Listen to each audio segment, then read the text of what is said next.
12 তাৰিখ মানে এপ্ৰিলৰ 12 তাৰিখে হনুমান জয়ন্তী আৰু হনুমান জয়ন্তী চত মাহৰ পূৰ্ণিমা তিথিত হনুমান জয়ন্তী পালন কৰা হয় আৰু হনুমান জয়ন্তী বিশেষকৈ আমি যেহেতু 2025 হনুমানৰ বছৰ বুলিয়ে কৈ আহিছো আৰু হনুমান চালিসা প্ৰত্যেকে পাঠো কৰে যিসকলে হনুমান ভক্ত হয় বা জীৱনত চেঞ্জ কৰিব বিচাৰিছে হনুমানজীৰ পাৱাৰৰ সহায়ত গতিকে হনুমান চালিসা পাঠ কৰে তো মই সময়ে সময়ে বিভিন্ন ৰিচুৱেলছ হনুমানজীক লৈ পেলাই বিভিন্ন ধৰণৰ ঋণ মুক্তিৰ ক্ষেত্ৰতে হওক বা অন্যান্য বহু ভিডিঅ' আপোনালোকলৈ আগবঢ়াইছোঁ যোৱা বছৰৰ হনুমান জয়ন্তীৰ সময়তো এটা সৰু ৰেমেডি মই দিছিলোঁ শ্ৰীৰামৰ নাম লিখি বহি এখনত নাম লিখিবলৈ আৰু হেতু তেনেকুৱা ধৰণৰো আপোনালোকে পূজা বা হনুমান জয়ন্তী বিশেষত কৰিব পাৰে কিন্তু আজি বিশেষকৈ হনুমান জয়ন্তী বিশেষত কি কৰা উচিত যেহেতু আমি জানো যে হনুমান মন্দিৰত গ'লে সদায় আমি হয় কুমকুম তেওঁক দিওঁ অৰ্পণ কৰোঁ নাৰিকল আমি অৰ্পণ কৰোঁ আৰু বিভিন্ন ধৰণৰ চামেলি তেলৰ চাকি জ্বলাওঁ ঘি চাকি জ্বলাওঁ বুন্দিয়া লাৰু অৰ্পণ কৰোঁ কল আমি অৰ্পণ কৰোঁ প্ৰসাদ হিচাপে গতিকে এইখিনিৰ উপৰিও হনুমান চালিসা আমি পাঠ কৰোঁ ইয়াৰ উপৰিও আপোনালোকে হনুমান জয়ন্তীত কৰিব পাৰে সুন্দৰকাণ্ড পাঠ কৰিব পাৰে হনুমান জয়ন্তীত মনৰ ইচ্ছা পূৰণৰ কাৰণে মনৰ নেগেটিভিটিবোৰ আঁতৰিবলৈ সুন্দৰকাণ্ড পাঠ কৰিলে খুব বেছি পাৱাৰ পোৱা যায় বুলি বিশ্বাস কৰা হয় আৰু হনুমান ৰিলেটেড যিকোনো আমি হনুমানজী ৰিলেটেড যিকোনো ধৰণৰ যেতিয়া নিয়ম কৰোঁ সংকল্প লওঁ তেতিয়াও সুন্দৰকাণ্ড পাঠৰ খুব বেছি মহত্ব আছে ইয়াৰ উপৰিও আজি কম আপোনালোকক বিশেষত এয়া অকল হনুমান জয়ন্তী বুলিয়ে নহয় আপোনালোকে হনুমান দেৱতাটো বহু ফটো দেখিছে কিছুমান ফটোত তেখেতে ৰাম আৰু লক্ষ্মণক ইয়াত দুই বাহুত বহাই উৰি থকা ফটো দেখিছে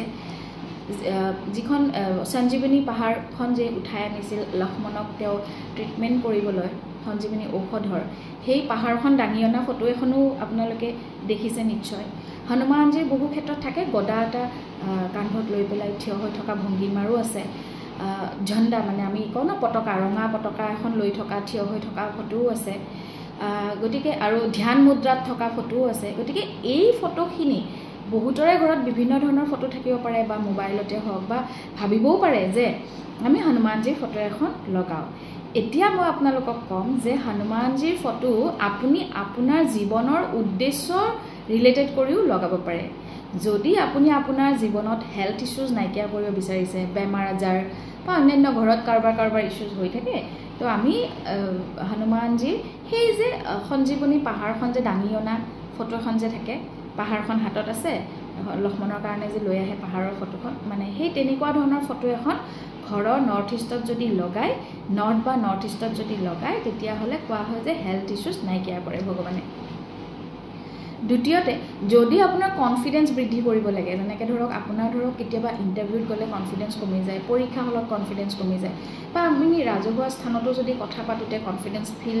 নকৰে নিজৰ ভিতৰতে সকলো জানে কিন্তু তথাপিও পিছ পৰি থকাৰ নিচিনা এটা অনুভৱ হয় আগুৱাই যোৱাৰ দৃঢ়তাটো নাথাকে তেতিয়াহ'লে আপুনি আপোনাৰ ঘৰৰ সাউথ ইষ্টত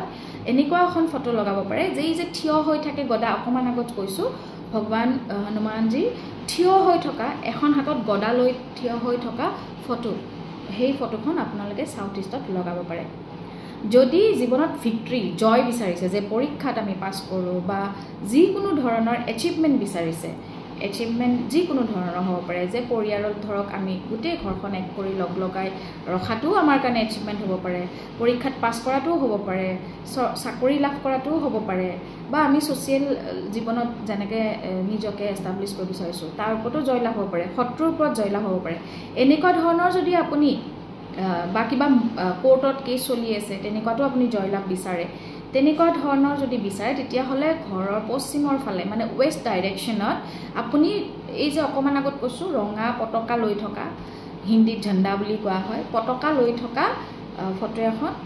ৱেষ্টৰ ফালে লগাব পাৰে থিয় হৈ থকাই দেখা পোৱা যায় থিয় হৈ থকা হনুমানজী পতাকা এখন লৈ থাকে তেনেকুৱা ফটো এখন আপোনালোকে ঘৰৰ ৱেষ্ট ছাইডত লগাব পাৰে যদিহে খং আছে বহুত বেছি খং বিশেষকৈ আমি সৰু সৰু ল'ৰা ছোৱালীৰ ভিতৰতেই দেখা পাওঁ আজিকালি খুব বেছি খং কৰে আৰু হ'ব পাৰে যে ঘৰত যিজন ইনকাম হোল্ডাৰ তেওঁ ষ্ট্ৰেছৰ কাৰণেও খং থাকিব পাৰে আৰু কাৰোবাৰ স্বভাৱগতও খং থাকিব পাৰে যদি আপুনি আপোনাৰ জীৱনত খং আৰু এগ্ৰেছিভনেছ এনজাইটি এইবোৰ যে নিগেটিভ ৱৰ্ড আজিকালি খুব কোৱা হৈছে ন এইবোৰ যদি গুচাব বিচাৰে তেতিয়াহ'লে আপুনি এই যে ধ্যান মুদ্ৰাত থাকে ন ভগৱানে ধ্যান কৰি থাকে হনুমানজীয়ে তেনেকুৱা মুদ্ৰাত থকা ফটো এখন আপুনি আপোনাৰ ঘৰৰ নৰ্থ ইষ্টত লগাব পাৰে আৰু লগাই থ'ব সদায়তো সেই পাৰ্টটো আপোনাৰ দেখা পায়ে থাকিব হনুমানজী তাক আপুনি সেৱাও কৰিব তেনেকুৱা কৰিলে লাহে লাহে আপোনাৰ চেঞ্জ আহিব আৰু একেবাৰে শেষত ক'ব বিচাৰিম যে যিসকলে কাম কৰি আছে নেম এণ্ড ফেম বিচাৰে যে হ'ব পাৰে সকলোৰে কাৰণে নেম ফেম যে একদম চবেই জানিবই লাগিব তেনেকুৱাও নহয় হয়তো কামৰ ৰিকগনিশ্যন পোৱা নাই কষ্ট কৰোঁ কিন্তু তাৰ হিচাপত মই একো ফল পোৱা নাই মোক মানিয়ে নলয় মানুহে মই যে কাম কৰোঁ বা নেম ফেম যদি পাব বিচাৰে তেতিয়াহ'লে আপুনি আপোনাৰ ঘৰৰ চাউথ হনুমানজীক কোৱা হয় চাউথত ৰখা হয় চাউথৰ কৰ্ণাৰত বা চাউথ ডাইৰেকশ্যনত আপুনি একদম প্ৰথমতে মই কৈছিলোঁ উৰি থকা হনুমানৰ ফটো য'ত ভগৱান ৰাম আৰু লক্ষ্মণক কান্ধত লৈ পেলাই উৰি আছে তেনেকুৱা ফটো এখন আপুনি আপোনাৰ ঘৰৰ চাউথত লগাব পাৰে গতিকে আপোনালোক প্ৰত্যেকজনলৈ হনুমান জয়ন্তীৰ বহু বহু শুভকামনা জ্ঞাপন কৰিলোঁ